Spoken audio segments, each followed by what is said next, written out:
नमस्ते दोस्तों, मैं डॉक्टर श्रीकांत दलाल, आपका स्पाइन डॉक्टर। आज आपके साथ डिस्कस करने वाले हैं कि टेलबोन के पेन के क्या कारण हो सकते हैं। तो मैं Ruby Hall Clinic and orthos Baner यहाँ पे अपनी स्पाइन रिलेटेड सेवाएं प्रदान करता हूँ। और आज हम डिस्कस करेंगे कि रीढ़ की हड्डी का जो निचला पोर्शन होता है, जिसको हम टेलबोन कहते हैं, उसमें दर्द होने के क्या कॉमन कारण हो सकते हैं और उसका इलाज कैसे हम कर सकते हैं। तो महिलाओं में रीढ़ की हड्डी का निचला पोर्शन, जिसको हम बोलते हैं टेलबोन, यहाँ पे दर्द बहुत कॉमनली होता है। और उसके कॉमन कारण होते हैं हाइट पे से गिरना या ऑस्टियोपोरोटिक फीमेल्स जिनमें हड्डी की क्वालिटी बहुत कम ये हो जाती है, और वो जब जोर से बैठते हैं किसी हार्ड सरफेस पे, तो वहाँ पे हल्का सा एक क्रैक जाता है और वहाँ के लिगामेंट्स को इंजरी होने की वजह से टेलबोन पेन चालू हो जाता है। दोस्तों, हमें लगता है कि ये बहुत मामूली सा दर्द है, बट बिलीव मी, ये पेशेंट को बहुत ज़्यादा तकलीफ देता है। एक डिस्कम्फर्ट कंटिन्यूसली पेशेंट को होते रहता है। तो इसके इलाज भी बहुत साधारण और सिंपल है। इसके लिए सबसे पहला इलाज है कि आपको आपका लाइफस्टाइल मॉडिफिकेशन कुछ हफ्ते तक करना पड़ता है। May be around 2 to 3 months आपको लाइफस्टाइल मॉडिफिकेशन करना होता है।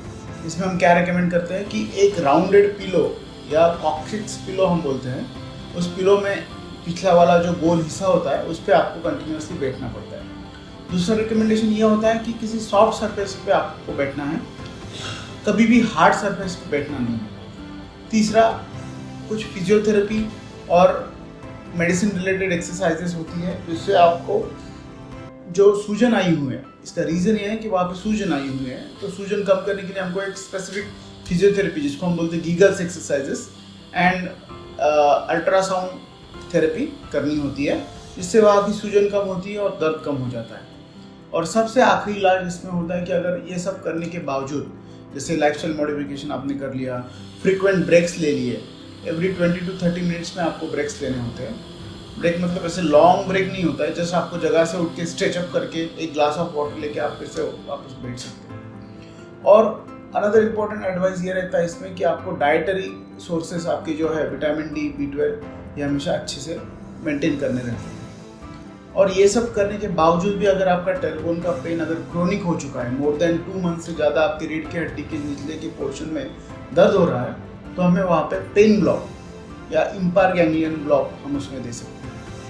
इस पेन ब्लॉक में हम हमारे स्पेशल फ्लोरोस्कोपी मशीन के माध्यम से उस स्पेसिफिक पेन पॉइंट पे हमारा इंजेक्शन डालते हैं और सूजन कम करने की दवाई उधर छोड़ देते हैं। उससे आपका पेन परमानेंटली ठीक हो जाता है और ये प्रॉब्लम कभी वापस नहीं आता है। तो दोस्तों, ये लगने में तो बहुत साधारण प्रॉब्लम है, पर बहुत कॉमनली पाया जाता है। तो मैं ये आशा करता हूँ कि इस वीडियो के माध्यम से ज़्यादा से ज़्यादा लोगों तक इसकी जन जागृति हो कि टेलबोन पेन या रीढ़ की हड्डी का निचला पोर्शन का दर्द पूरी तरह से हम ठीक कर सकते हैं। अधिक जानकारी के लिए आप नीचे गए नंबर पर संपर्क कीजिए। Thank you.